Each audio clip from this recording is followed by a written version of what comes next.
What's up, you guys? Today I'm watching the complete history of Rebirth from how it began, I guess, and let's see how well this dude does at explaining. I've watched some of his other Call of Duty videos, and I think he does a pretty good job at putting stuff together. So let's get the video going.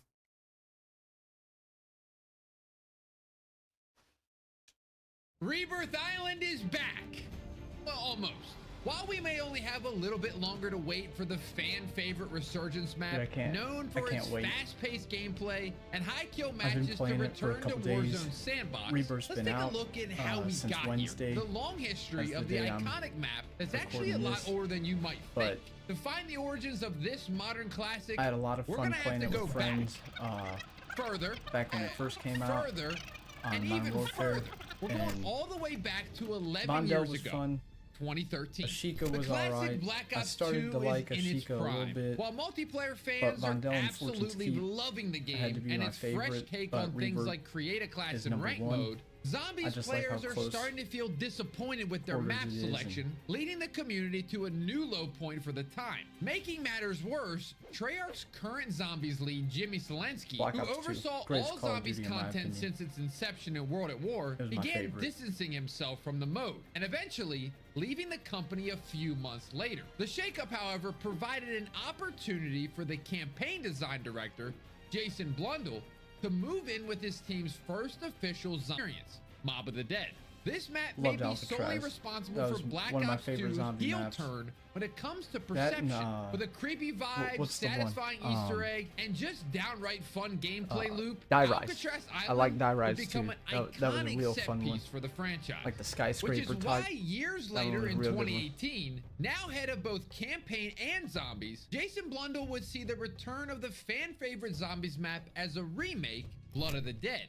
While aesthetically the same as the original, Blood of the Dead expanded the playable space, stretching further out onto the island. Meanwhile, that same year, with the sudden rise of Battle Royale genre, with games like PUBG and Fortnite, Call of Duty would begin dipping their toes into the genre as well. Led by the multiplayer dev David Vonderhaar, a new team at Treyarch would put together Blackout, a Battle Royale experience for the first time on the Call of Duty engine, with its map acting as a collage of fan-favorite Treyarch maps like Raid, Firing Range, Nuketown, even with some Zombies maps thrown in for good measure. And while Blackout was loved by many, it did have a few limitations and design choices that held it back compared to Warzone, which would release the very next year. For one, there was no gulag, so once you die, you're dead. The looting system, at least on console, was a mess, and the map itself was just too big and open, incentivizing players to find a building and hunker down, aka camping. And after a few months of this, Blackout garnered a cult following, but most of the casual player base moved on to other games. Those who stuck with the mode, though, would start to notice some weird things happening on the map. Most notably, just off the coast appeared to be Icarus, the plane that Mob of the Dead characters used to escape Alcatraz back in Black Ops 2, leading many to wonder and speculate what was in store for the next upcoming season. And on April 2nd, 2019, Alcatraz was added to Blackout to overwhelming support, being much smaller than the core Blackout map, and without as many long stretches between POIs, the game sped up immensely. But that wasn't even the biggest selling point. In addition, when playing on Alcatraz, the rules of engagement were completely different. Unlike traditional BR, where you spawn in a plane or helicopter passing over the map, now your squad would spawn in portals surrounding the island, each high enough that you could wingsuit to any corner of the map. Plus, when you die in-game, as long as one squad mate stays alive, you'll respawn in those portals after a short countdown. Sound familiar? It's basically Resurgence before Resurgence. This kept each match fast-paced and avoided the dreaded mid-game lull that killed regular Blackout's reputation among the adrenaline junkies who just wanted to get in as many gunfights as possible. The map itself was given a complete makeover visually. Not only was it set during the day, but most of the brutal blood and gore was removed, improving visibility and making it a little more welcoming. That said, the core layout of Blood of the Dead remained, aside from clearing out a few paths, and it's even a bit surreal to walk around the area without being chased by zombies. Over the next few months, many players would grow to prefer this map and its faster pace compared to the main game. And while post-launch support for Blackout eventually ended at the release of 2019's Modern Warfare, Alcatraz and its impact on the franchise was far from over. March 10th, 2020 is a day that lives in almost every COD player's head rent-free. It's of course the day that Warzone was first released, taking the world by... I'm gonna pause here. I think when they did a good job on the whole Warzone around this time that he's gonna get into, I liked Verdansk. I really enjoyed me and my friend Jared, we really enjoyed the Halloween thing that they do, where you could be a zombie and you could keep coming back and stuff. We would get wins in that all the time, and it changed up the game. It made it fun. And then Plunder was all right, but I'm just not a big map person. I like being able to come back, get lots of kills, and that's what I like doing in multiplayer, is getting a whole bunch of kills. Storm. While immediately more successful than Blackout, probably due to the fact it was free to play, Warzone stuck with the larger Battle Royale format, 150 players dropping onto a massive map. The gulag and buyback systems were working wonders in keeping players in the game and fighting until the last circle. But there was a certain quiet to the mid-game that some players still didn't care for.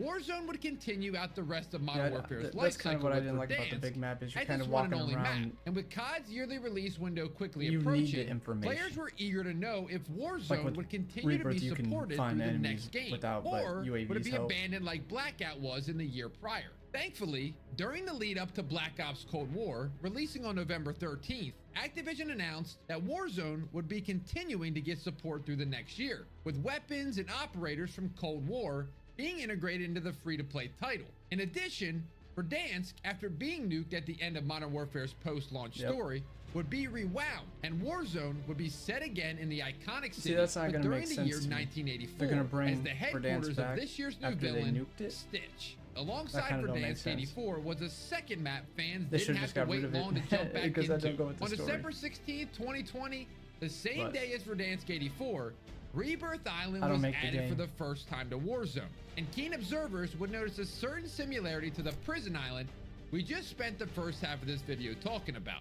Developed by Beanox, the Canadian support studio, who at the time was mostly responsible for porting the PC version of the game, Rebirth Island was almost a one-to-one reskin of Alcatraz. However, instead of a simple port, Alcatraz setting was moved from off the coast of San Francisco to the Soviet Union. Once an illicit Soviet base shut down by the CIA after the events of Black Ops 1. Now, in 1984, Stitch is spinning up production of No Gas once again. And so, with this new setting, came new POIs. While the cell block stayed relatively the same as the main focus of the map, the powerhouse and the industrial area... I pause here.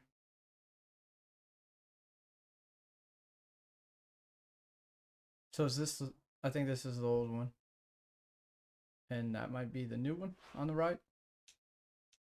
Were replaced with chemical and bioweapon labs. And on the south end of the map, which used to be for water-based combat, they added a dock dubbed security area. So that space could still be used given Warzone's lack of swimming mechanics. Ruins became construction site, and the docks on the opposite end would remain mostly the same, just updated from its 1920s aesthetic to fit the modern era. In addition to this smaller map breathing life into the Warzone community, this update also saw the introduction of the Resurgence mode, borrowing the blueprint that Blackout drew up with its 40-player matches and wave respawns, but now on the newer Warzone engine, which was faster, more fluid, Rebirth and had handle new streamlined systems geared toward keeping engagements I think it could. Really, the only thing it was missing compared to Blackout instead of 44 was a grapple gun.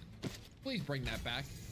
Rebirth and Resurgence would remain in the playlist even past Verdansk 84's removal on December 9, 2021, to make room for Vanguard's newest Warzone map, Caldera. And without getting too into the weeds, the community in general didn't like Caldera as much as they did Verdansk. Similar to the Blackout map, POIs were scattered around with massive clearings between them, and with a central peak in the middle as a built-in hot drop. This resulted in too much focus on long-range engagements, and coupled with Vanguard's already lukewarm reception, this era just left a bad taste in the mouths of the players.